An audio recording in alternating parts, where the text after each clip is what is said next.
Aldo. Na reunião de hoje, nós temos muitos pontos importantes que nos ajudarão a ter uma família feliz.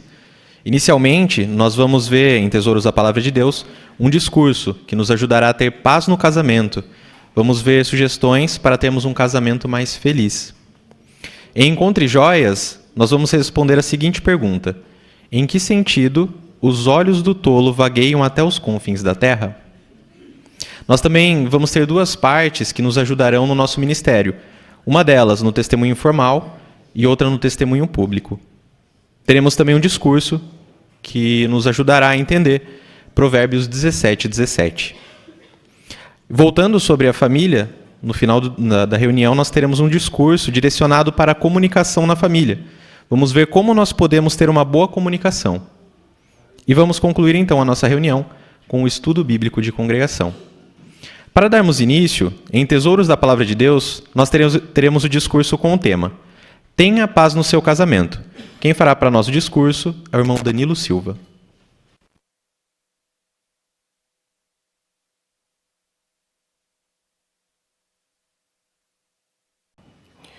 Hoje vamos ver conselhos da Bíblia que ajudarão você a manter a felicidade e a paz no casamento. Conselhos que irão te ajudar a ser um marido e uma esposa melhor. Esses conselhos irão te ajudar a ouvir, ter paciência e saber falar de uma forma amorosa, para que vocês sejam um casal cada vez mais unidos e vivam em paz. Quando você se casou, talvez tenha pensado que tudo seria perfeito.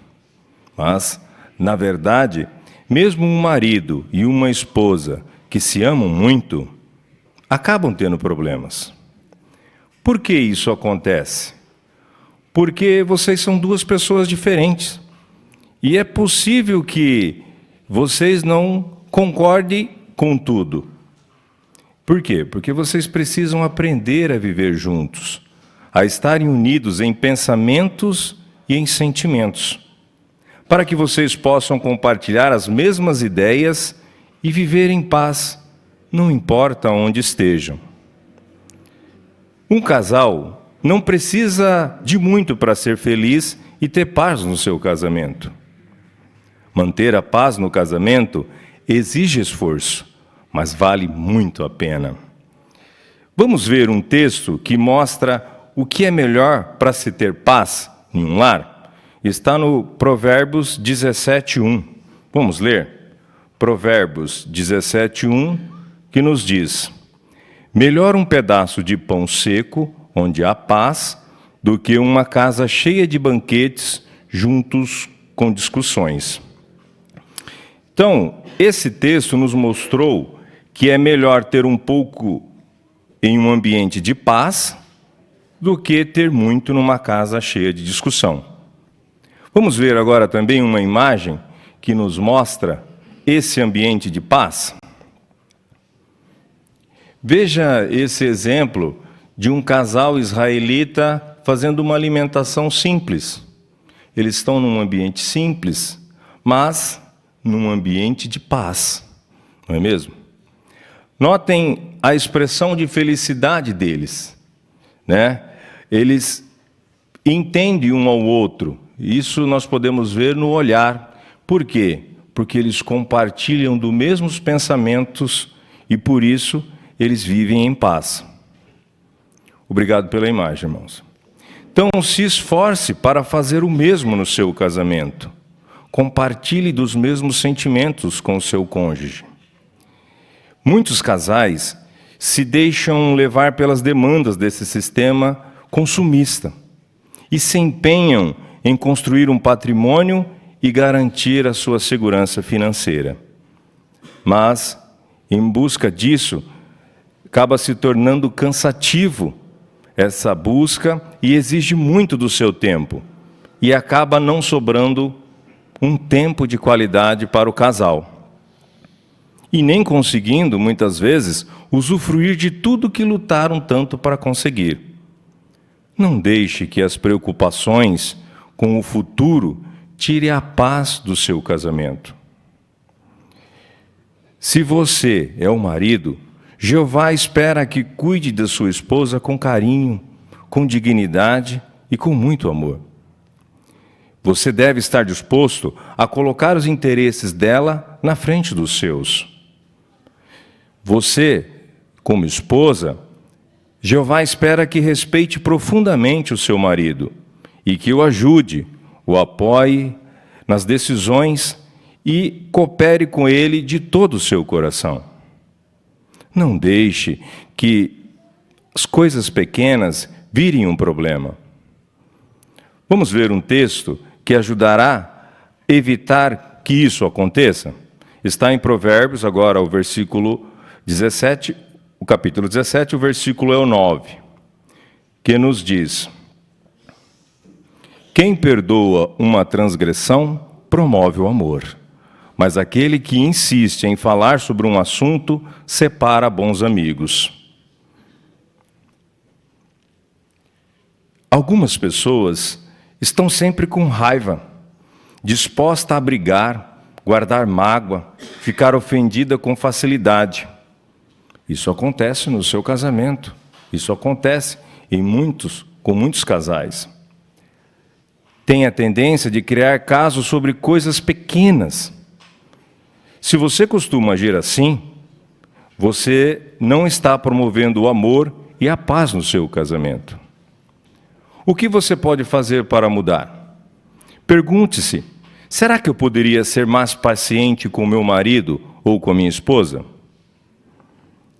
Encontre maneiras de não levar em conta pequenas transgressões e seja perdoador para que seu casamento continue em paz. Não perca o controle das suas emoções. Vamos ver um outro texto que nos ajuda nesse sentido? Está no texto de Provérbios, agora o versículo é o 14, que diz: começar uma briga é como abrir uma comporta. Retire-se antes de estourar a discussão. Não é isso que você quer para o seu casamento, não é mesmo? Não promovam uma briga. Conversem. Evite discutir. Quando você deixa chegar nesse ponto, fica mais difícil manter a paz. Se esforce para não deixar que isso aconteça. Vamos ver agora uma outra imagem que nos mostra quando deixa chegar nesse ponto. Esse casal, ele tem uma condição boa, né? Uma vida aparentemente boa pela sua vestimenta, a mesa está cheia de alimentos, mas o ambiente não está agradável, não é mesmo? Está faltando o que para esse casal? Falta paz, falta amor, falta compreensão e respeito, não é mesmo? Olha lá, o marido está falando com a esposa enquanto ela está de costa para ele. Não está se importando com o que ele está dizendo. Então, esse ambiente não é um ambiente de paz. O que você pode fazer para não deixar que seu casamento chegue nessa situação? Obrigado pela imagem, irmãos. Pergunte a seu cônjuge como você pode ser um marido ou uma esposa melhor. Escute com atenção e faça o que for possível para mudar. Seja paciente. Vai levar algum tempo até que vocês dois aprendam como fazer um outro feliz, mas vai valer muito a pena. Você precisa ficar atento aos interesses de seu marido ou de sua esposa. E tomem cuidado com as palavras. Elas podem ferir profundamente. Então, escolha suas palavras com muito cuidado. Antes de falar de um assunto importante com seu marido ou com a sua esposa, ore a Deus e peça que Ele os ajude a manter a calma e uma mente aberta. Deixem que os princípios da Bíblia guiem vocês ao tomarem juntos decisões importantes. O que você pode fazer também é compartilhar seus sentimentos com seu marido ou com sua esposa. Não apenas opiniões ou informações. Tire um tempo para conversar sobre um problema. Não o ignore. problemas são como ervas daninhas. Quando são ignoradas, acabam aumentando e florescem. Não desconsidere o problema, esperando que ele simplesmente desapareça. Mostre respeito pelo seu cônjuge e que se importa e quer resolver o problema. Foi Jeová, Deus, quem realizou o primeiro casamento, e Jeová ainda quer que os casais sejam felizes e vivam em paz.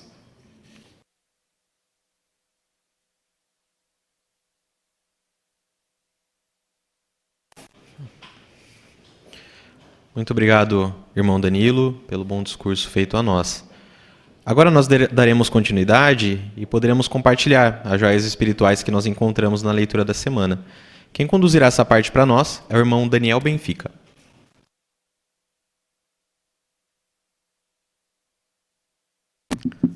Vamos iniciar essa parte com a leitura de Provérbios, capítulo 17, versículo 24. O nosso irmão João Davi pode ler para nós, por favor?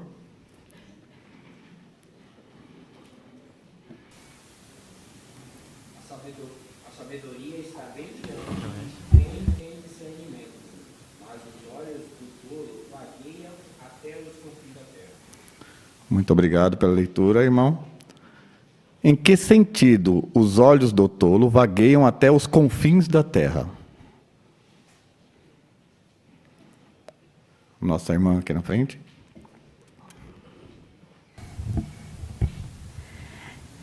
No sentido de que os nossos olhos, eles transmitem aquilo que nós sentimos. Se nós estamos felizes, nós transmitimos isso através do nosso olhar, se estamos tristes, né? Aí Jesus, ele falou sobre as pessoas que não queriam ajudar, então era como se estivesse tapando os olhos. E no livro de Jó também, fala que as pessoas, Jó 17, ele diz que os olhos dele enfraqueceram devido à angústia. Então, o olhar dele transmitia aquela angústia com que ele tinha passado. Muito obrigado, irmã Fátima.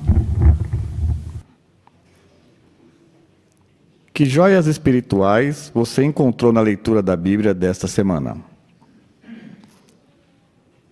A irmã Luciene?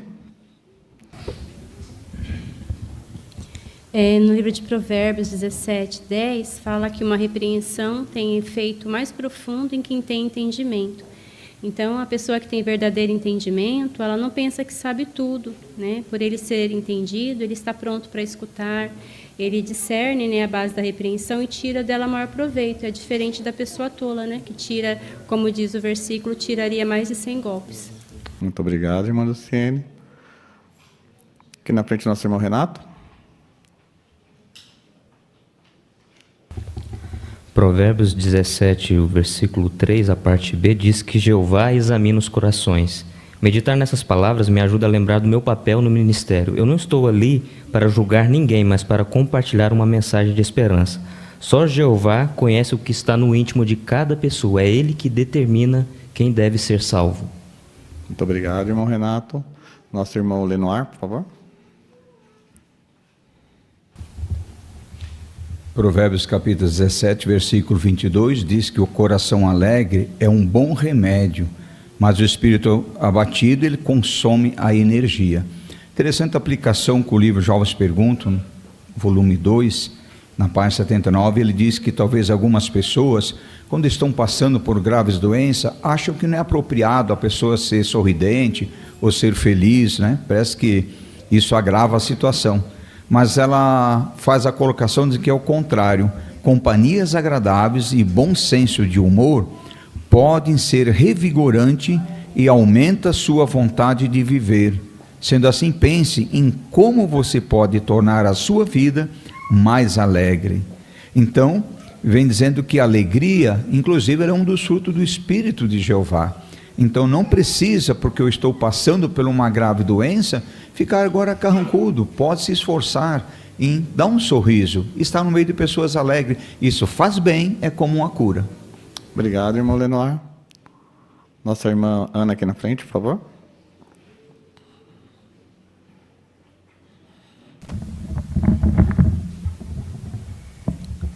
Provérbios 17:17 diz que o verdadeiro amigo, ele ama em todos os momentos e se torna um irmão em tempos de aflição.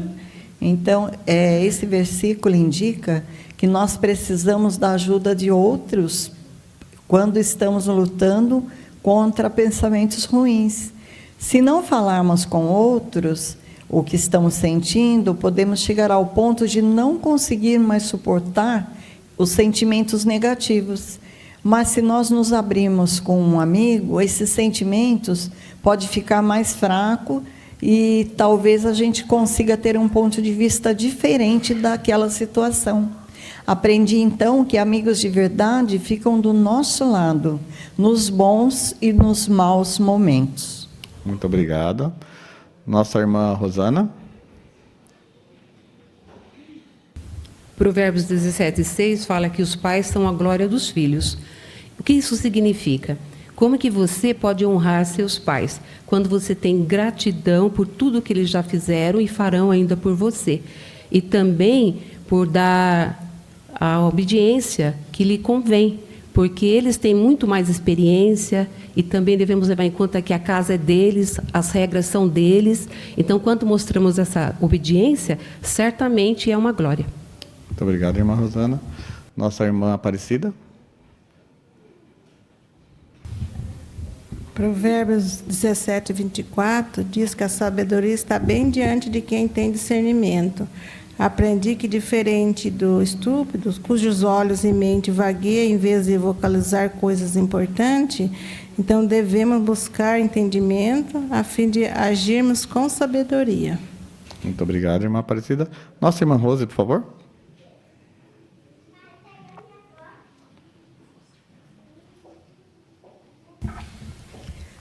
Provérbios capítulo 17, o versículo 16, mostrou que às vezes não adianta a gente ter recursos e ter sabedoria. A gente precisa ter o desejo de tê-la. Então isso mostra para nós que a gente deve se esforçar para aplicar a sabedoria que vem de Jeová, porque por mais que a gente tenha, nós precisamos ter o desejo de agir de acordo com a sabedoria que recebemos de Jeová. Obrigado, irmã Rose. Nossa irmã Jane.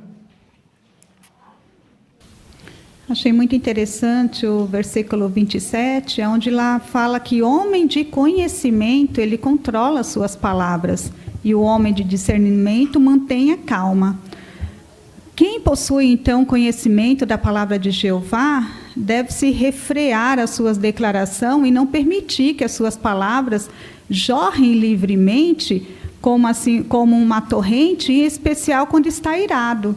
Então, por estar cônscio da sua amizade com Jeová e do seu devido lugar na organização de Deus, ele não vai deixar que o calor da ira o sobrepuje. Obrigado, irmã Jane. A nossa irmã, esposa do irmão Renato. O versículo 28, ele fala que quem fecha os lábios é considerado alguém de discernimento. Mas quando isso é ideal, né? Então, uma maneira que é ideal a gente se manter em silêncio é quando a gente é questionado ou provocado no ministério, né? Quando uma pessoa ela só quer mesmo nos provocar, né? Então, nesse momento, o ideal é a gente se calar. Também uma outra forma de se calar e demonstrar discernimento é em sinal de respeito, como, por exemplo, o silêncio das nossas reuniões, né? Quando a gente está sendo ensinado por Jeová, é o momento ideal da gente se calar. Muito obrigado, irmã. A nossa irmã Elaine.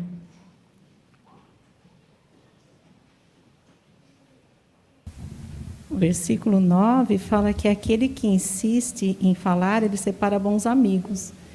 A tagarelice é a conversa que revela coisas sobre as ações e os assuntos de outras pessoas.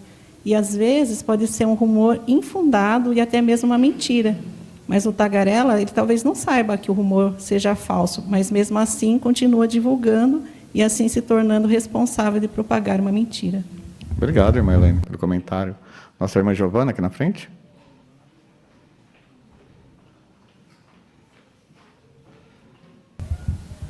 Gostei muito de uma sentinela que comenta como nós podemos ser esse amigo de Provérbios 17:17 quando nossos amigos estão passando por problemas emocionais.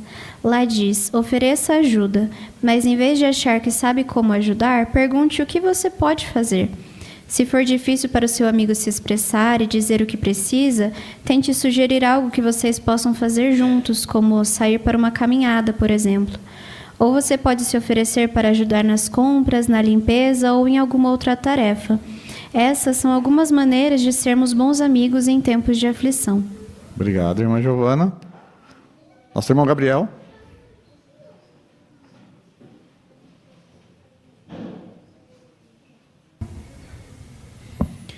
O versículo 4 nos mostra que aqueles que dão ouvidos ou dão atenção a palavras maldosas ou que ferem outras pessoas são chamados de pessoas más e mentirosas. Isso mostra que nós temos que tomar cuidado quando outras pessoas querem falar mal de nossos irmãos ou até mesmo surge algum assunto relacionado a isso enquanto estamos conversando. É melhor não prestar atenção e nem passar à frente coisas assim, mas agir de uma maneira contrária, trazendo coisas positivas para que esse assunto seja edificante e não falando coisas que derrubam. Muito obrigado a todos. A nossa reunião prossegue.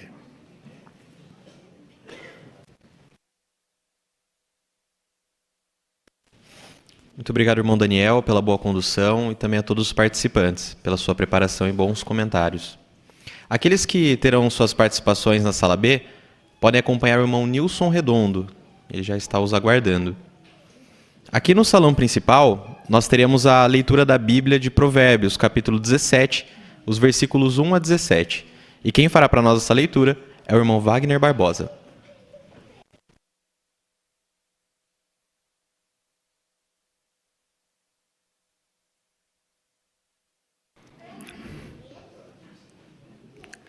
Melhor um pedaço de pão seco onde há paz do que uma casa cheia de banquetes junto com discussões. O servo que tem perspicácia terá autoridade sobre o filho que age de modo vergonhoso e receberá parte da herança como um dos irmãos. O cadinho é para a prata e o forno de fundição para o ouro, mas é Jeová quem examina os corações. Os maus prestem atenção em palavras que ferem, e os mentirosos escutam a língua maldosa. Quem zomba do pobre insulta aquele que o fez. Quem se alegra com a desgraça dos outros não ficará impune. Os netos são uma coroa para os idosos, e os pais são a glória dos filhos. Palavras corretas não são próprias para o tolo, quanto menos então palavras falsas para um governante. Um presente é como uma pedra preciosa para o seu dono, torna-o bem-sucedido aonde quer que ele vá. Quem perdoa uma transgressão promove o amor, mas aquele que insiste em falar sobre um assunto separa bons amigos. Uma repreensão tem efeito mais profundo em quem tem entendimento do que bater 100 vezes em quem é tolo. Os maus só buscam a rebeldia, mas um mensageiro cruel será enviado para puni-los. Melhor encontrar uma ursa que perdeu seus filhotes do que se deparar com um tolo em sua tolice. Se alguém paga o bem com o mal não se afastará da sua casa. Começar uma briga é como abrir uma comporta. Retire-se antes de estourar a discussão. Quem absolve o culpado e quem condena o inocente, tanto um como o outro, são detestáveis para Jeová. De que adianta o tolo ter recursos para adquirir sabedoria, se não tem o desejo de adquiri-la? O verdadeiro amigo ama em todos os momentos e se torna um irmão em tempos de aflição.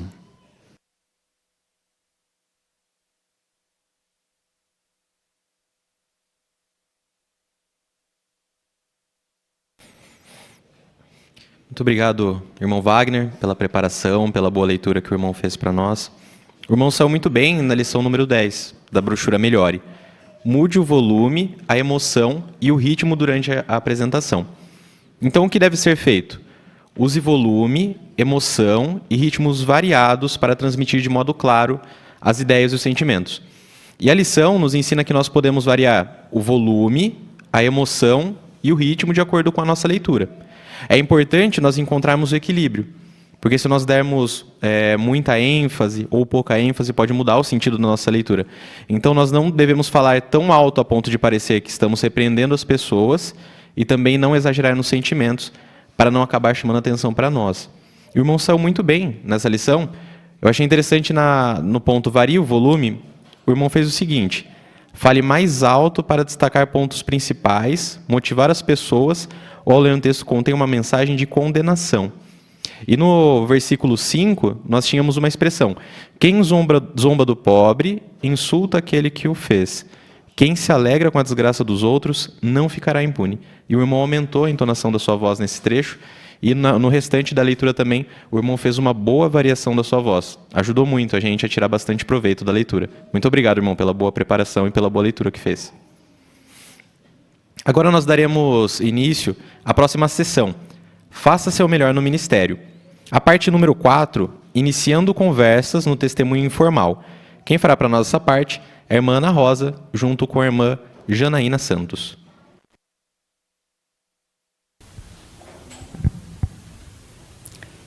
Oi, tá precisando de ajuda? Ai, tô sim, obrigada. Sabe, eu passei por uma cirurgia há pouco tempo e acabou que eu fiquei sem as coisas em casa. Daí eu aproveitei que eu dei uma melhoradinha e vim no mercado. Só que chegando aqui eu vi que eu esqueci meu óculos e eu não estou conseguindo enxergar o preço aqui desse produto. Você pode me ajudar? Ai, com certeza. Deixa eu ver aí para você. Ó, custa R$ 4,50. Que absurdo. Eu lembro que há pouco tempo atrás eu pagava coisa de centavos nesse produto. Onde que a gente vai parar? Não, cada vez mais caro para a gente ter o básico, né?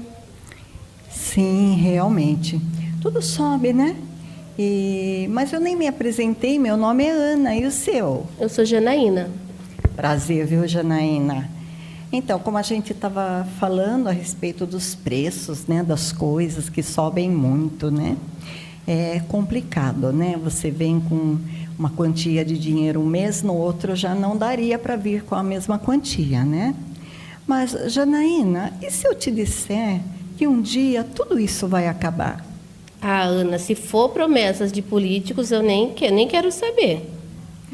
Eu entendo você, Janaína, mas veja, eu estou falando de uma promessa vinda de uma fonte segura, que não mente jamais. Mas que fonte que é essa?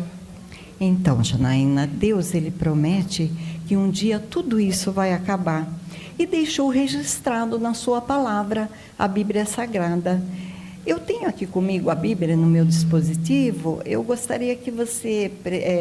eu vou ler para você o texto de Salmos 72:16. Olha o que diz. Haverá fartura de cereal na terra e superabundância no cume das montanhas. Então, você percebeu, Janaína? Como podemos observar, hoje não há plantio no cume das montanhas, não é verdade? Mostrando assim que a terra será produtiva e nunca mais haverá falta de alimentos, indicando assim que ninguém mais irá morrer de fome. Não é maravilhoso tudo isso? Ah, com certeza, é uma promessa que nos anima, porque a gente vê que tem pessoas que elas vivem numa extrema pobreza que não tem nem condições de comprar o básico, né? Sim, realmente, Janaína. E essa promessa é maravilhosa, né? E todos um dia almejam ter, não é verdade? Mas além dessa esperança, Janaína, a Bíblia também, ela nos traz outros assuntos edificantes para os nossos dias. E se você permitir, eu gostaria de pegar o seu contato para a gente dar continuidade nesse assunto. O que você acha? Ah, eu acho bom escutar essas palavras tão confortantes. Olha, agradeço a sua ajuda e eu vou te passar o meu contato. Ai, que bom, Janaína. Então, vou anotar seu contato, mas antes, porém, vamos terminar, então, de ver os preços, né? Tá bom.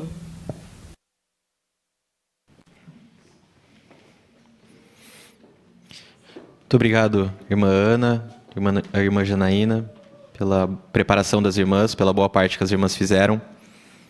A irmã Ana saiu muito bem na lição número 3 da brochura Ame as Pessoas, bondade.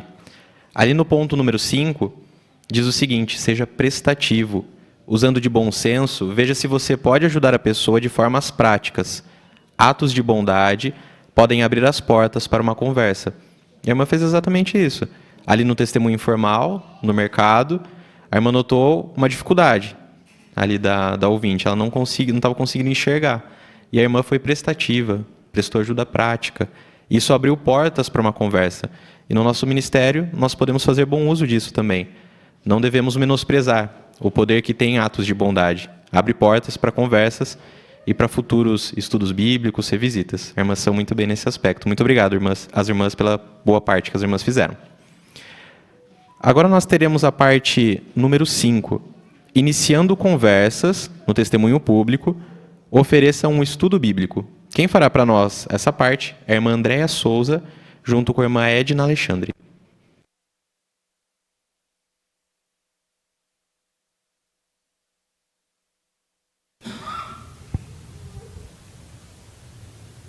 Gostou? Até que gostei. Interessante, né? Pode ficar, é sua. Ótimo, vou querer mesmo. O dia está tão bonito hoje, né? Você sempre vem por aqui, por essa clínica? Você sempre está por aqui? Ah, eu sempre estou por aqui. Agora descobri um problema de pressão alta, então eu preciso fazer o controle da pressão. Além de eu controlar com alimentação, daí eu passo nessa médica que eu gosto muito de passar nela. Você sabia que de uns anos para cá eu descobri que eu também estou tendo pressão alta, mas os remédios estão me ajudando, estou conseguindo controlar. Meu nome é Andréia, e o seu? Meu nome é Edna. Sabe, Edna, o que me ajuda muito a lidar com os problemas, com as doenças, que a gente sabe que não é só pressão alta, né? É confiar que Deus vai trazer o seu governo aqui na Terra. Sabe, eu leio a Bíblia, Edna, e nela está escrito que Deus ele apenas permite o nosso sofrimento, mas Ele não causa nada disso. Ah, me desculpe, Andréia. Lá vem você falar de Bíblia. Se Deus existisse, se Deus se preocupasse tanto com as pessoas, não tinha tantas crianças morrendo, né?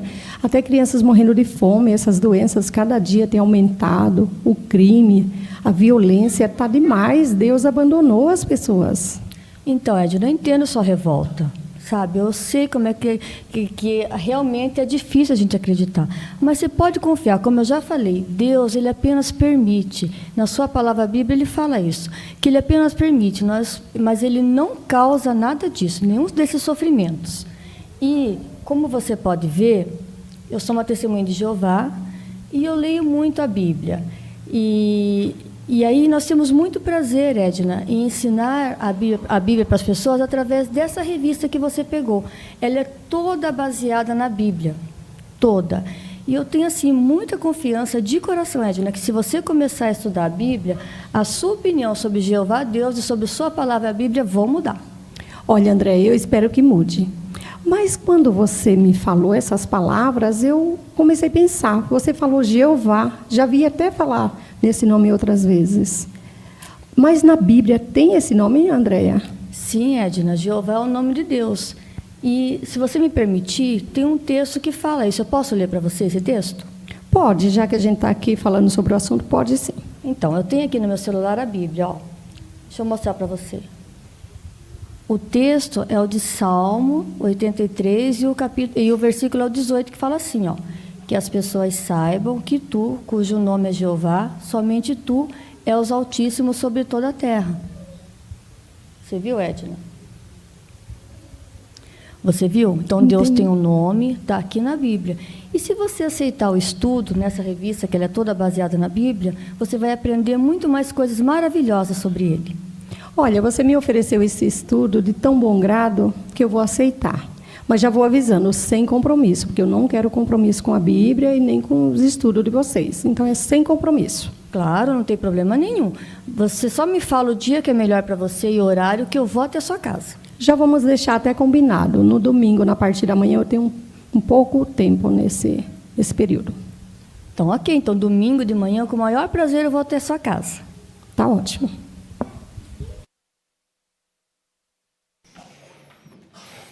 Muito obrigado, irmã Andréia, irmã Edna.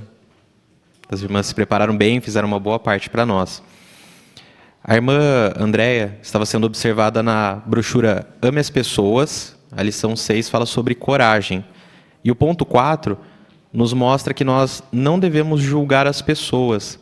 Talvez nós fiquemos com receio de falar com pessoas por causa de sua aparência, condição econômica ou social, estilo de vida, ou, no caso que a irmã enfrentou, crenças religiosas. Então, a ouvinte, ela não acreditava em Deus. Mas a irmã, conversando com ela, conseguiu abrir um estudo bíblico, mostrou para ela na Bíblia o nome de Jeová. Interessante o ponto A e o ponto B. Jeová e Jesus podem ler os corações. Nós não. Então, nós não temos essa capacidade. Nós não vamos julgar a pessoa pela sua crença ou pela falta de. E o ponto B. Ninguém está fora do alcance da misericórdia de Jeová. Então, nós queremos seguir essa lição, ter coragem. E a irmã está de parabéns. São muito bem nesse aspecto. Obrigado, irmã, pela boa parte que as irmãs fizeram. Agora, na parte número 6, nós teremos um discurso com o tema: qual é a explicação de Provérbios 17:17? Quem fará para nós o discurso é o irmão Danilo Benfica.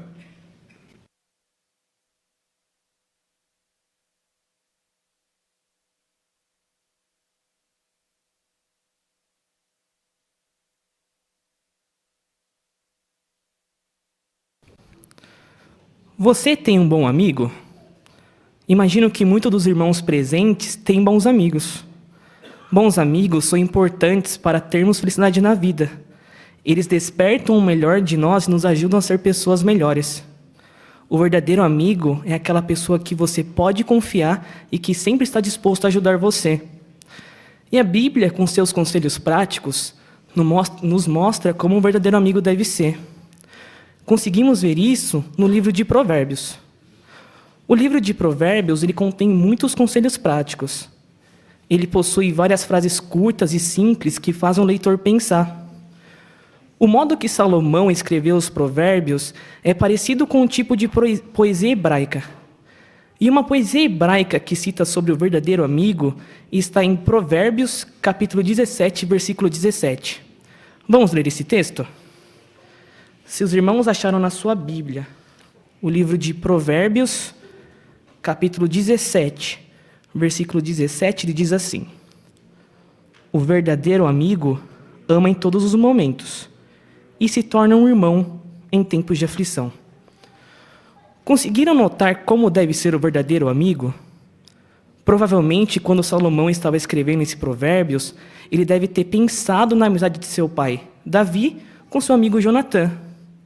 Davi e Jonatã não eram parentes, mas eles eram mais próximos do que irmãos de sangue. Para nos aprofundarmos mais nesse provérbio, vamos dividir ele em duas partes e explicar cada uma. O verdadeiro amigo ama em todos os momentos. Nessa frase, o amor envolve mais do que apenas sentir sentimentos por alguém, mas é mostrado pelas nossas ações. Amigos que demonstram esse tipo de amor continuam leais um ao outro, mesmo quando a amizade é testada, como por alguma situação do dia a dia ou por algum desentendimento. Há um texto na Bíblia que completa a ideia de como devemos demonstrar esse amor. Vamos abrir a Bíblia no texto de 1 Coríntios, capítulo 13, versículo do 4 ao 7. Se os irmãos acharam o texto, ele diz assim: o amor é paciente e bondoso. O amor não é ciumento, não se gaba, não é orgulhoso, não se comporta indecentemente, não procura os seus próprios interesses, não se irrita com facilidade, não leva em conta o dano, não se alegra com a injustiça, mas se alegra com a verdade. Suporta todas as coisas, acredita em todas as coisas, espera todas as coisas, persevera em todas as coisas. O Provérbios também nos ensina que os amigos devem ser bondosos, generosos e amorosos. E tudo isso envolve nós termos amor um pelo outro, que são qualidades que devemos ter. Outra parte desse mesmo texto diz assim: o verdadeiro amigo se torna um irmão em tempos de aflição. O provérbio se baseia na ideia de bons amigos serem iguais irmãos de sangue. Então, quando fazemos de tudo para ajudar nosso amigo que está passando por uma necessidade, vamos estar agindo como uma irmã ou um irmão de sangue. As famílias de sangue sempre vão nos ajudar. Nos momentos mais difíceis, vão estar ali nos apoiando e também vão nos fazer felizes. Como bons amigos, devemos agir da mesma forma para nos tornarmos um irmão em tempos de aflição. Irmãos, queremos nos tornar um verdadeiro amigo, igual está escrito em Provérbios capítulo 17, versículo 17. Fazendo isso, vamos estar alegrando e ajudando os nossos irmãos e amigos mais íntimos, além de também estar agradando ao nosso Deus, Jeová.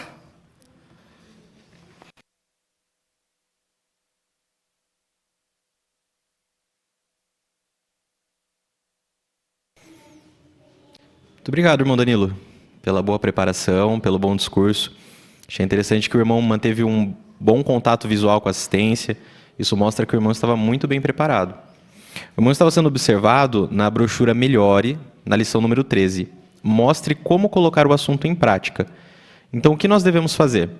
Ajude as pessoas a perceber como o assunto é útil para elas e mostre como colocar em prática o que aprenderam. Um ponto importante sobre como nós podemos fazer isso, mostre às pessoas o que fazer. Então, as pessoas devem perceber desde o início da apresentação que aquela informação serve para elas. O irmão destacou no início do discurso que todos nós temos amigos, bons amigos, e nós queremos também ser bons amigos. E isso é importante. Dê exemplos específicos de como colocar em prática os pontos principais. E aí o irmão citando sobre o texto, sobre o irmão de sangue e um amigo achegado, nos deu um bom incentivo para que sejamos também bons amigos. Mostre de modo bondoso como aplicar os princípios bíblicos. No final do seu discurso, o irmão nos incentivou a sermos bons amigos, a ajudar os nossos amigos, e assim nós estaremos agradando a Jeová. Foi muito bom o discurso do irmão. O irmão saiu muito bem nesse aspecto. Nós agradecemos o irmão pela boa preparação e pelo discurso feito a nós. Agora, nós daremos continuidade à nossa reunião em nossa vida cristã. Nós vamos entoar juntos, então, convidamos os presentes, aqueles que a sua condição permitia colocarem-se em pé, para entoarmos o cântico 113, que tem por tema A Paz que Vem de Deus. É baseado em João 14, 27. Após a introdução, todos podem cantar.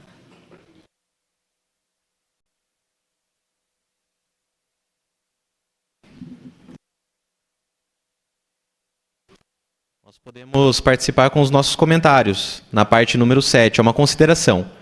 Crie hábitos que facilitem a comunicação. Quem fará para nós essa parte é o irmão Davi Lima.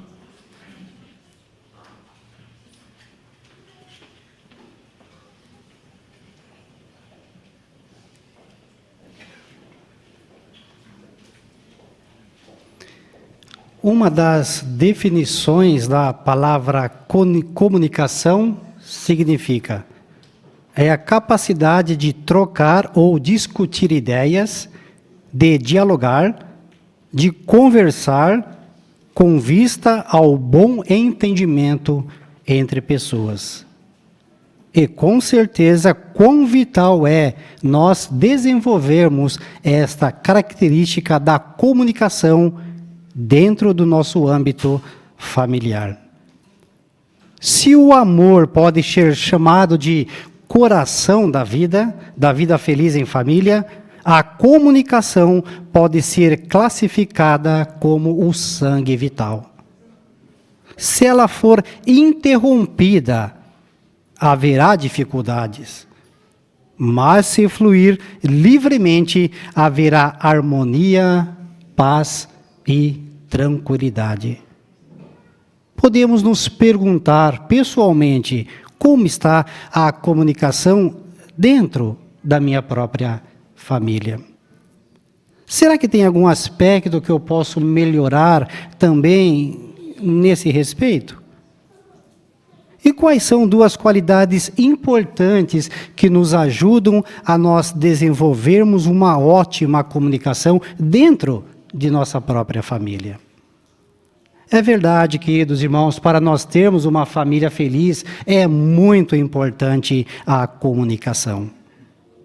Porque quando os membros da família se sentem à vontade para conversar abertamente, eles conseguem trabalhar em equipe e ajudam a se fortalecer uns aos outros nesses tempos difíceis aos quais nós vivemos.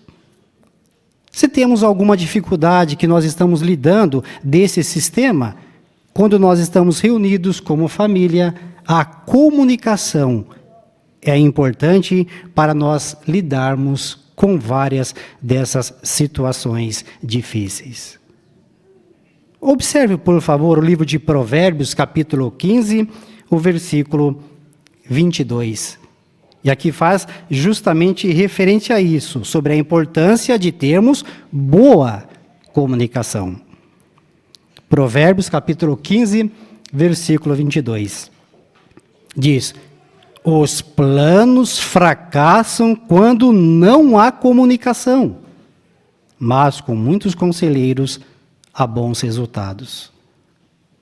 O resultado de uma má comunicação, o resultado é o fracasso total. Tem até uma frase que diz, não é mesmo? Sem comunicação, as pessoas se entrupicam. A importância de nós mantermos aberta as nossas linhas de comunicação.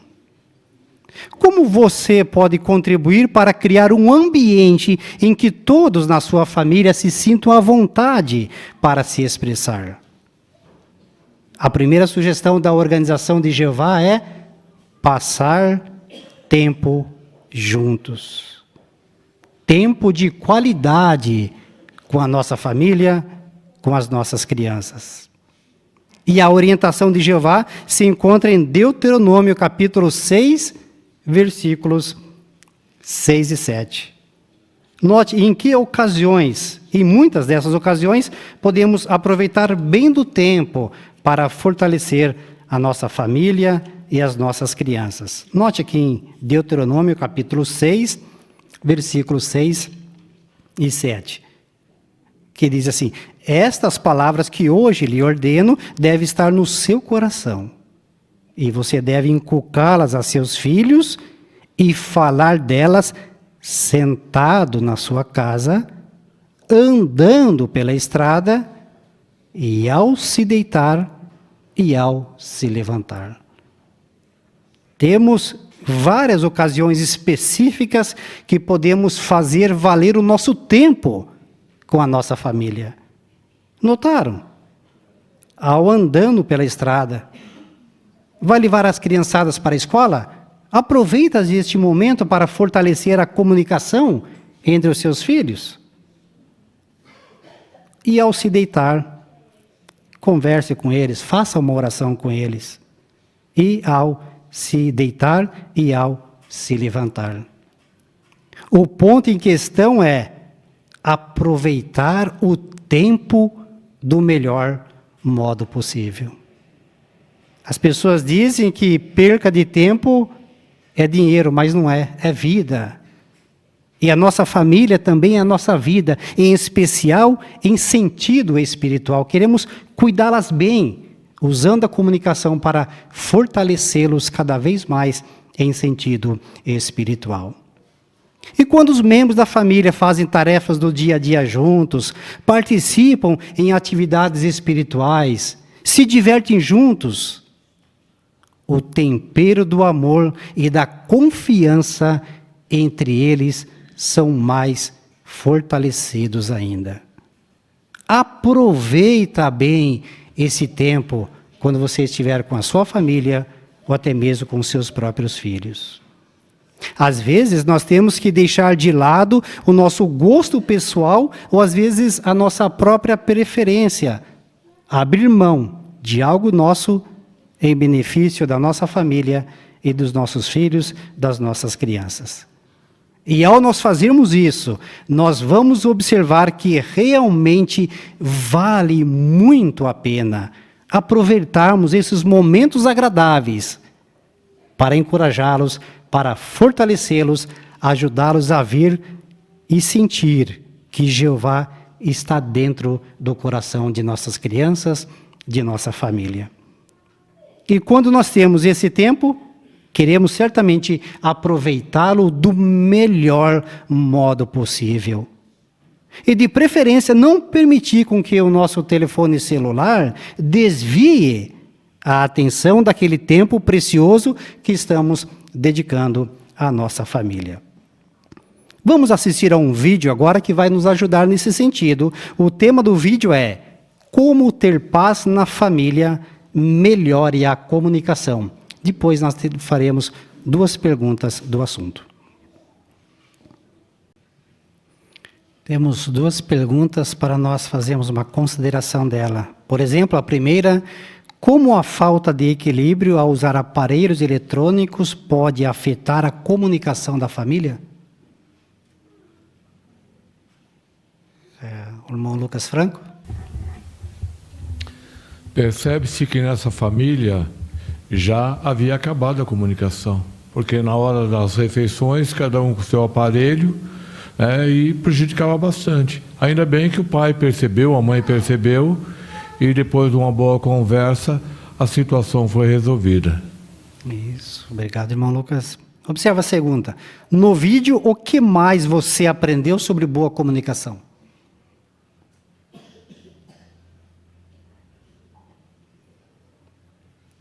Vamos ver aqui o irmão Nilson.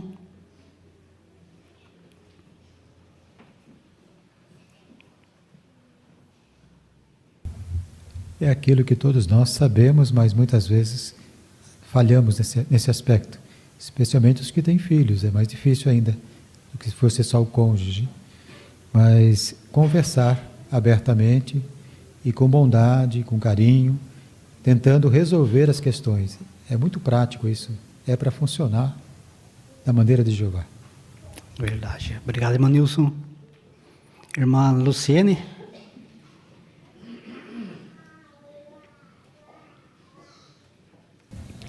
E eu aprendi também que a boa comunicação ela é fundamental para a gente ter uma vida familiar feliz, né? E para isso é preciso que eu estabeleça prioridades que estejam de acordo com a Bíblia. Isso, que bom, né, irmãos? Que ótimas lições nós aprendemos. O que nós aprendemos também nessa parte sobre outro hábito que facilita a boa comunicação, além de passar tempo juntos, é sermos bom ouvinte. Aplicar o princípio de Tiago, capítulo 1, versículo 19. Sermos rápidos para ouvir e vagarosos para falar. O modo como Jeová já nos criou mostra isso. Temos 2 ouvidos para ouvirmos mais e falarmos menos. Os filhos, geralmente, eles ficam mais à vontade para falar quando eles se sentem que não têm medo de ser mal interpretados ou julgados.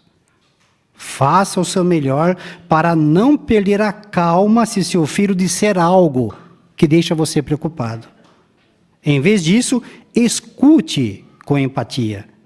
Tente entender como ele sente e pensa para poder ajudá-lo e para mostrar que vocês o amam e querem o melhor para os filhos, para a nossa família. Portanto, que todos nós façamos um empenho a mais nesse quesito sobre a importância de fortalecermos a comunicação dentro de nossa própria família. Com certeza teremos paz, alegria e todos vão sair ganhando em sentido espiritual.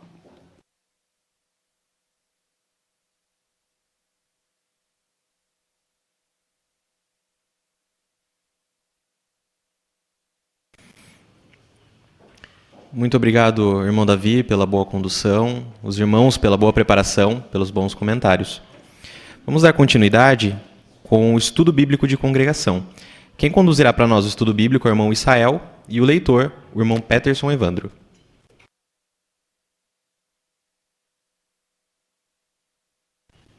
Nós vamos dar continuidade, então, ao capítulo 27, onde Paulo ele aproveita todas as oportunidades para dar testemunho cabal. Nós vamos hoje continuar do parágrafo 19 ao 22, e ver o que exemplo que Paulo nos dá também, o máximo que nós podemos tirar de proveito e aplicar também na nossa vida. Esse é belo exemplo do apóstolo Paulo. Vamos iniciar com a leitura do parágrafo 19. Irmão Peterson fará a leitura para nós.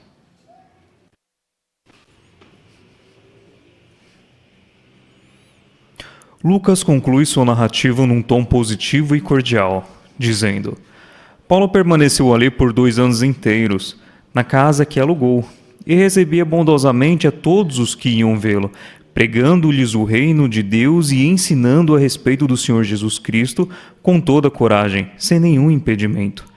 Que excelente exemplo de hospitalidade, fé e zelo. Pergunta do parágrafo 19. Como Paulo aproveitou bem o tempo em que esteve preso? Irmã Jaziane.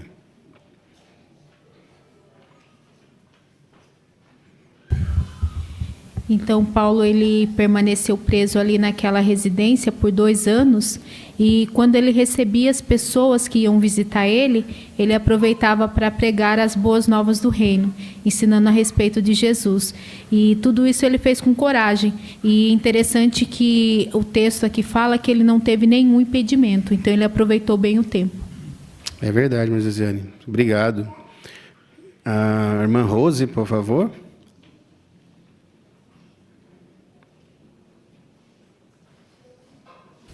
E o texto citado de Atos, capítulo 28, 30 e 31, fala que ele demonstrava bondade, ele agiu bondosamente. Então, isso provavelmente abria caminho para ele ensinar sobre o reino de Jeová. É verdade. É interessante que aqui ele cita, no parágrafo, que ele mostrou um excelente exemplo de hospitalidade, fé e zelo. Apesar da situação que Paulo estava, preso, ele achou também tempo ou oportunidades para demonstrar hospitalidade. O que a condição de Paulo e esse exemplo dele demonstrar essa qualidade nos ensina? Irmã Joelma, por favor.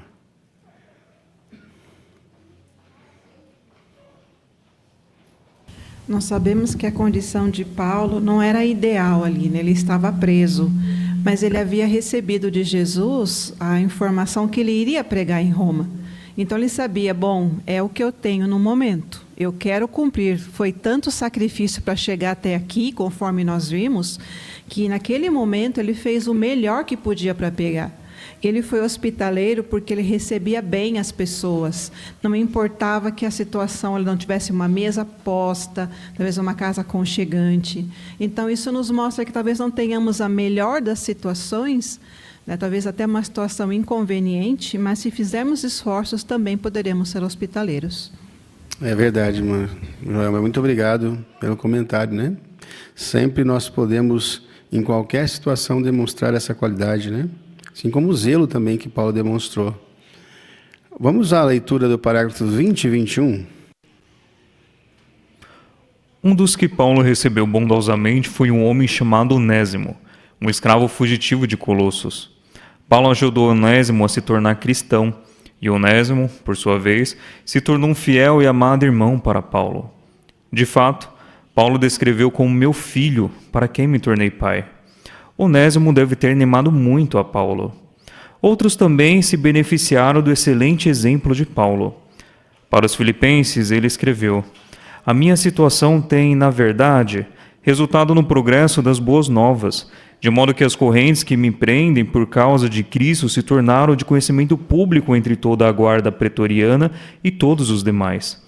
Agora, a maioria dos irmãos no Senhor ganhou confiança por causa das minhas correntes e está mostrando ainda mais coragem para falar destemidamente a palavra de Deus. Pergunta do 20 e 21. Mencione como o ministério de Paulo em Roma beneficiou outros. Irmã Aparecida. Paulo ajudou Onésimo a se tornar cristão, se tornando um fiel, amado irmão para Paulo. Outros também se beneficiaram, e ele escreveu para Filipenses que Cristo havia se tornado conhecido até mesmo para a guarda pretoriana e todos os demais. Obrigado, irmã Cida. A irmã Linda Lauren.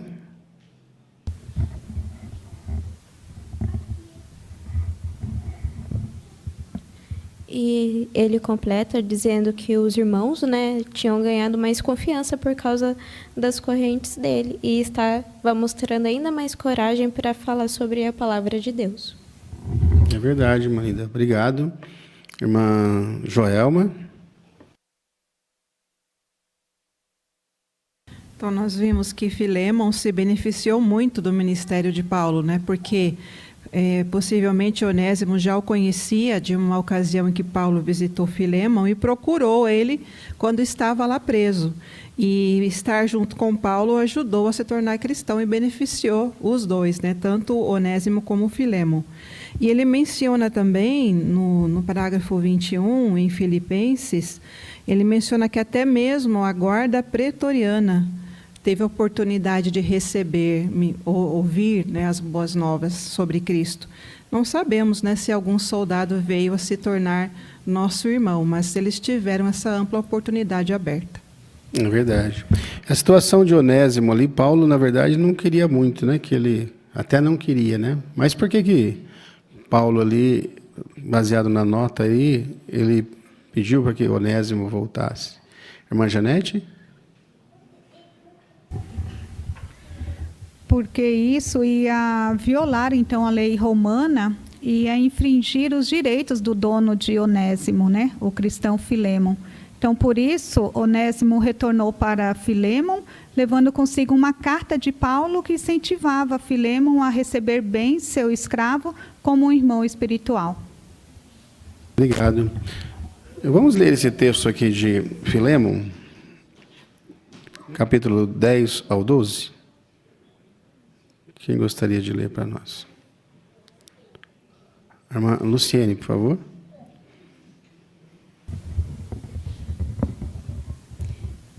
Eu lhe faço um apelo a favor do meu filho, Onésimo, para quem me tornei pai enquanto na prisão.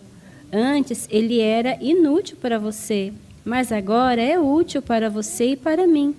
Eu envio de volta para você, sim, ele, o meu próprio coração. Obrigado, irmã. Essas palavras de Paulo nos ensinam a respeito de qual era o sentimento que ele tinha e o que ele nos ensina, assim, dá para nós sentirmos talvez até o que Paulo estava sentindo naquele momento, né? Quando falamos dos nossos estudantes. A irmã Fátima, por favor.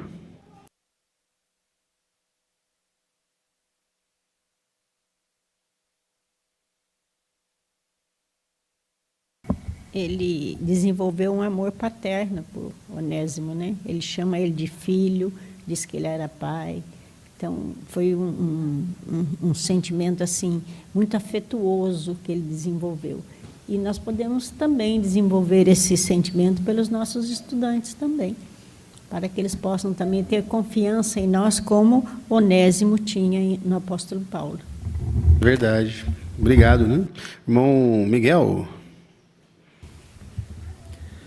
Nós podemos imaginar como que o seu amo ia receber ele de volta, né?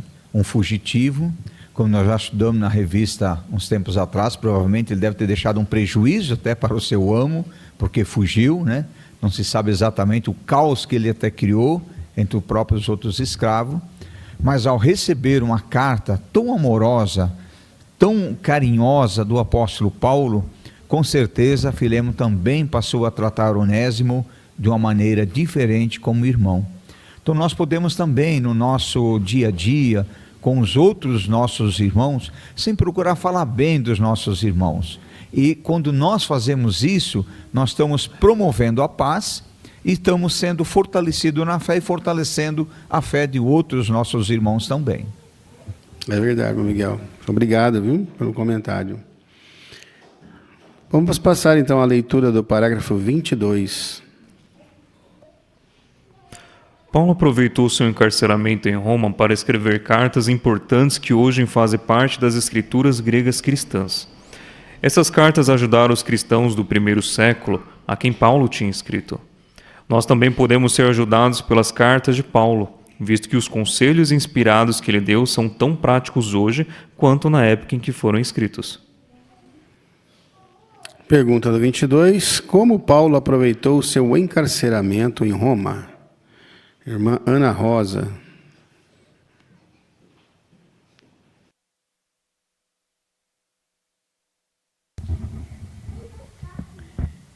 Então, Paulo, ele escrevia cartas importantes, né? Que hoje fazem parte das escrituras gregas cristãs.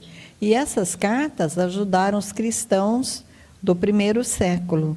E nós também podemos ser ajudados pelas cartas de Paulo, visto que os conselhos inspirados que ele deu são tão práticos hoje quanto na época em que foram escritos. Agora nós temos um quadro que há 5 cartas escritas por Paulo durante a sua primeira prisão em Roma. Vamos ouvir a leitura do primeiro e o segundo parágrafo. 5 cartas do apóstolo Paulo foram escritas por volta de 60 a 61 era comum, durante sua primeira prisão em Roma. Na carta a Filémon, um irmão na fé, Paulo explica que o escravo fugitivo de Filémon, Onésimo, tinha se tornado cristão. Paulo era o pai espiritual de Onésimo e estava enviando esse escravo antes inútil de volta a seu dono como irmão cristão. Em Colossenses, Paulo indica que Onésimo era um deles. Onésimo e seu irmão cristão Tíquico tiveram o privilégio de entregar tanto as cartas mencionadas acima como a carta aos Efésios, também escrita por Paulo. Aqui nós podemos destacar, né, qual foi o período que essas cartas foram escritas e quantas cartas Paulo escreveu aí, só para nós destacarmos. Irmão Elton.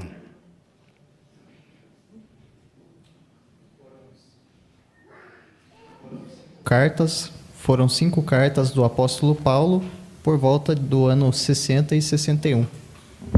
Obrigado, irmãos. E aqui mais uma vez ele cita o Onésimo, né? Quando ele escreve a Filémon. E aí o versículo 16, especialmente de Filémon, ele mais uma vez ele fala de Filémon de um modo bem carinhoso, né? Mas aí tem 2 situações que ele fala que ele poderia tratar Onésimo. Quais seriam? De que maneira que Filémon deveria encarar aí agora esse antigo escravo, né? Ele voltaria como escravo, mas com mais uma atribuição. A irmã Silvana. O versículo diz: não mais como escravo, mas como um irmão amado. Isso, muito bem. E ainda ele fala que tanto, né, para ele especialmente, mas ele também diz que na relação humana como no Senhor. Irmão Oscar? Paulo foi enfático em salientar que Onésimo, ele era uma outra pessoa ao retornar para Filémon. Ele não só continuava sendo o escravo, que é a relação humana, mas tinha a relação no Senhor. Então era algo muito melhor do que quando ele saiu. E Paulo fez questão de destacar esse espaço que realmente foi salientado e com precisão. Por quê? Vamos encarar ele também melhor ainda. Isso é verdade. Então, nesses 2 parágrafos, nós vimos aqui 3 cartas, né? Ela faz alusão aí a 3 cartas. Quais foram essas 3 cartas que estão mencionadas aqui nesses parágrafos e que Onésimo, inclusive, teve o privilégio aí de entregá-las? Aqui é a irmã Jaziane.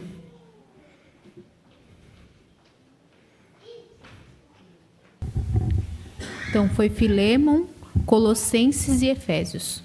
Isso. Muito obrigado, minha irmã. Vamos ouvir agora a leitura do parágrafo 3º. Ao escrever Filipenses, Paulo menciona suas correntes e mais uma vez fala sobre a situação do portador da carta, dessa vez Epafrodito. Os filipenses tinham enviado Epafrodito para ajudar Paulo, mas Epafrodito ficou doente e quase morreu. Ele também havia ficado deprimido porque os filipenses ouviram que ele tinha ficado doente. Por isso, Paulo disse a eles que prezassem a homens como ele. Bem, então aqui, qual foi a outra carta que seria a quarta carta, né? Que Paulo faz menção aqui. E também sobre o portador dessa carta. Qual era a situação dele aqui? Irmã Luciene?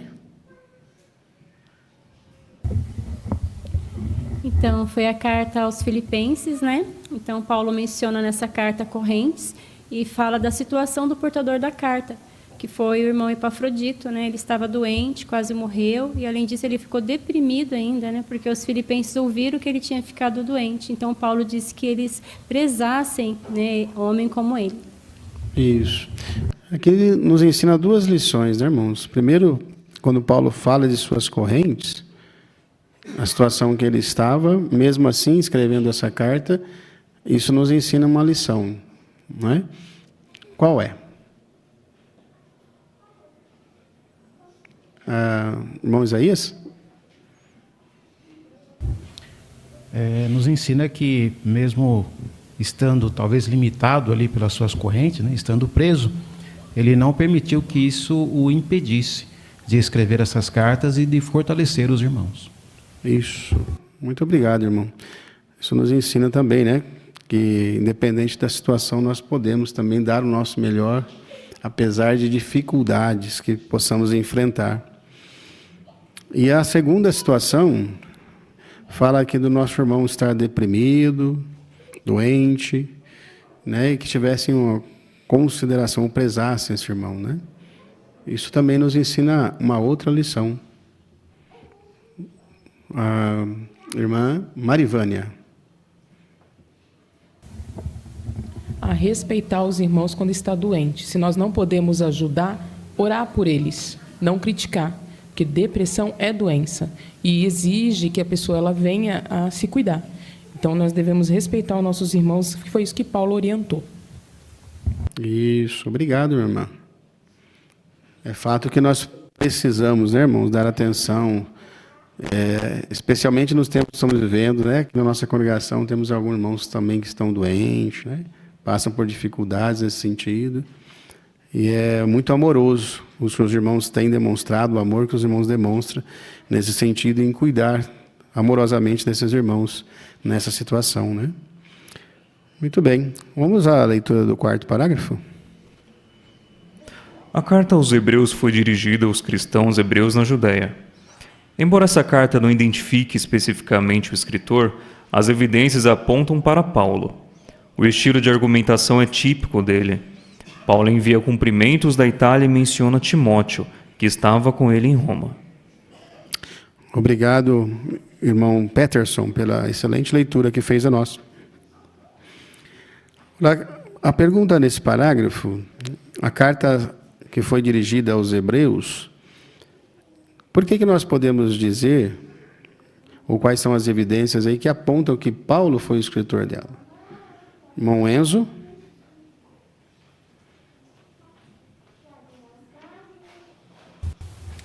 Porque ela foi dirigida aos hebreus da Judéia e as evidências apontam que era ele pelo tipo da argumentação dele.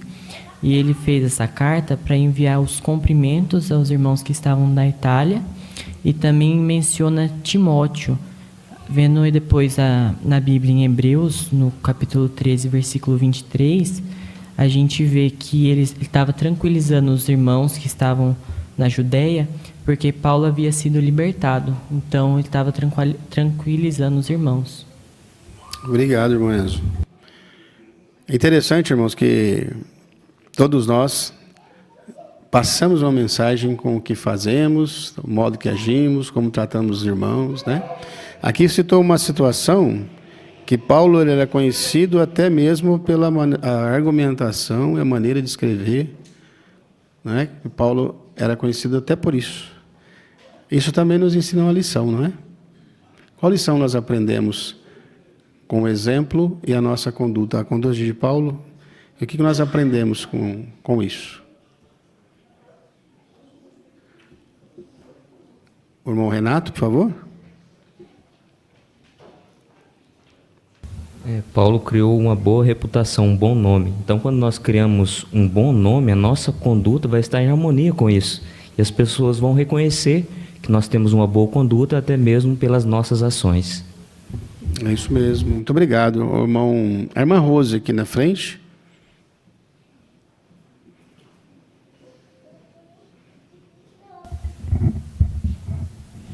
Também nós podemos observar que Paulo, ele prezava muito aqueles irmãos que o ajudava. Ele tinha apreço por aqueles irmãos. Então, nós também devemos ter bastante apreço pelos irmãos, independente da circunstância, pelo esforço que fazem em proclamar as boas novas. É verdade, irmã Rose. Muito obrigado. É isso, irmãos, que nós queremos, né, imitar o exemplo do apóstolo Paulo, independente da situação em que nós estivermos, das dificuldades que todos nós enfrentamos no nosso dia a dia, né? De fato, todos nós passamos por situações difíceis e teríamos muitos motivos para não pregar, para não estarmos aqui, mas nós fazemos diferente, né? Independente disso, nós demonstramos zelo, os irmãos têm demonstrado esse zelo, que continuem assim, irmãos, demonstrando amor pela organização de Jeová, pelo nome de Jeová, e especialmente pelos nossos irmãos na fé que estão conosco. Agradecemos também os excelentes comentários e a boa preparação dos irmãos.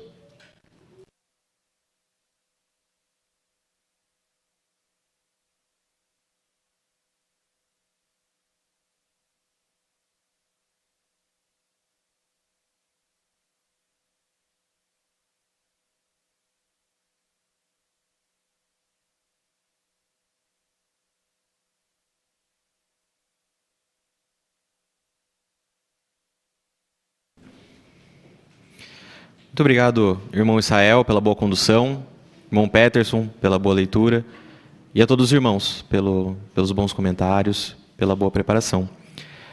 A reunião de hoje foi muito encorajadora, nos fortaleceu, nós recebemos bons conselhos, maridos, esposas, pais, filhos, manter a paz no casamento, uma boa comunicação na família, isso é de grande importância. E nós recebemos bons conselhos nesse sentido. As irmãs nos deram 2 bons exemplos que nós queremos replicar no nosso ministério. Quer no testemunho de casa em casa, ou como nós vimos na reunião hoje, no testemunho informal e no testemunho público. Vimos um discurso que nos ajudou e que nos incentivou a ser bons amigos. Queremos fazer desse modo. Na semana que vem, nós teremos um discurso com o tema: fale de um modo que encoraje quem está enfrentando problemas de saúde. Também vamos responder a seguinte pergunta: por que as pessoas nos tempos bíblicos lançavam sortes? E um discurso que vai nos ajudar muito. Mesmo sem palavras, ajude alguém que você ama a conhecer a Jeová.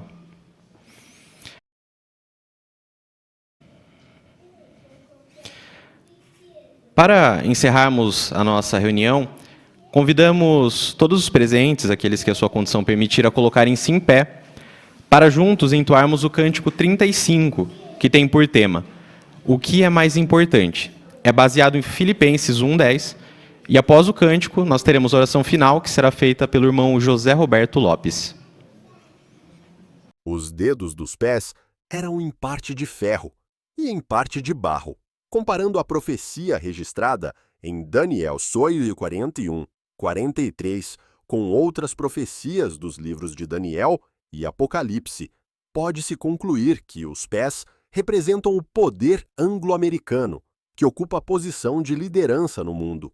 A respeito desse poder, Daniel disse que este reino será forte em alguns aspectos, porém frágil em outros. Por que será frágil em alguns aspectos?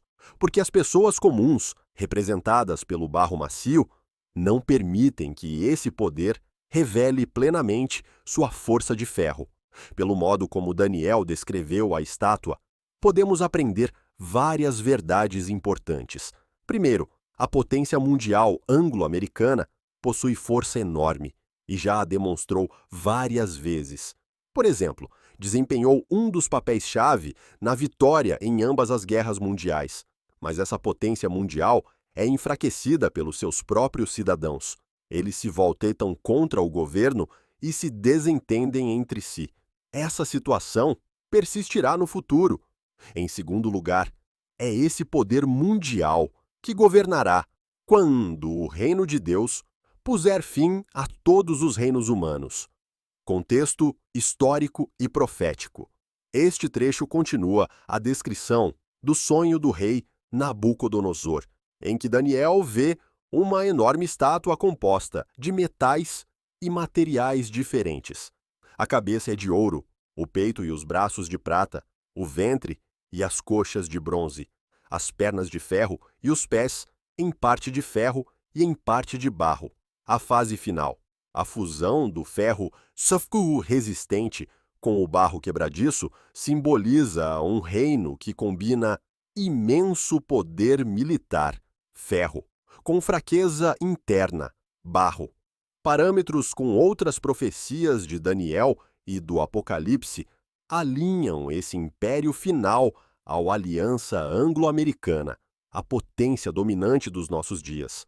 A força e a fragilidade dos pés. O ferro representa autoridade centralizada firme, governo organizado, capacidade militar esmagadora, estabilidade econômica e alcance global. Historicamente, os Estados Unidos e seus aliados realmente exerceram essa força de ferro nas duas guerras mundiais e em conflitos subsequentes, atuando como espécie de polícia mundial. Porém, o barro, um material leve, mas frágil, simboliza a população em geral, que, embora faça parte da estrutura estatal, carece da unidade e da obediência necessárias para que a máquina Estôtil funcione impecavelmente. Agitações civis, divisões ideológicas e protestos são exemplos desses elementos de barro que minam o ferro. Lições para o cristão moderno. Não confiar apenas na força humana. Essa profecia nos lembra que até o império mais poderoso pode ser derrubado internamente. Assim como o ferro não se funde plenamente com o barro, os cristãos não devem misturar sua confiança em Deus com excesso de confiança em governos terrenos. Manter-se vigilante diante de convulsões sociais. O barro dentro de um império representa pessoas facilmente influenciáveis por ideologias e demagogos. Por isso, os cristãos devem manter-se bem informados, resistir ao pânico coletivo e testar tudo à luz dos princípios bíblicos. Cultivar paz interior, confiando no reino de Deus. Crises políticas e provações são apenas o pano de fundo para o plano de Deus. A verdadeira esperança não está nos reinos humanos, mas na pedra que destrói todos os poderes humanos. Dan 2, 34, 35, 44. Conexão com outras profecias bíblicas. O livro do Apocalipse mostra bestas e a Babilônia, a Grande, símbolos de vastos sistemas políticos e religiosos destinados a cair sob o juízo divino. A profecia da pedra que esmaga-se a estátua prediz a destruição da última ordem mundial humana e o estabelecimento eterno do reino de Deus. Dan 2:44. Os reinos divididos do norte e do sul de Israel, como as duas partes dos pés, entravam em conflito constante, mostrando que a desunião leva à queda. A lição é clara: na unidade, a força; na divisão, ruína. Aplicação prática em nossas vidas. Evitar envolvimento político excessivo.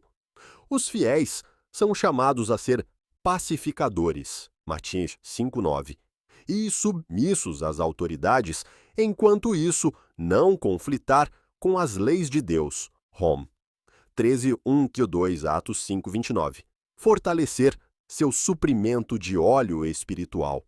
Quando estruturas humanas desmoronam, alimente sua fé por meio da oração, do estudo bíblico e da comunhão cristã. Estar preparado para provações. À medida que potências mundiais se erguem e caem, os cristãos devem estar espiritualmente prontos, como as virgens prudentes que tinham óleo de reserva. Mateus 25, 1, 13, para não serem pegos de surpresa. Olhando para o futuro, a profecia dos pés de ferro e barro é um lembrete oportuno de que até os impérios humanos mais poderosos não podem garantir segurança verdadeira nem prosperidade duradoura. Seu poder estará sempre comprometido por divisões internas. Em contraste, o reino de Deus já atua de forma invisível e, em breve, assumirá seu lugar de direito no cenário mundial.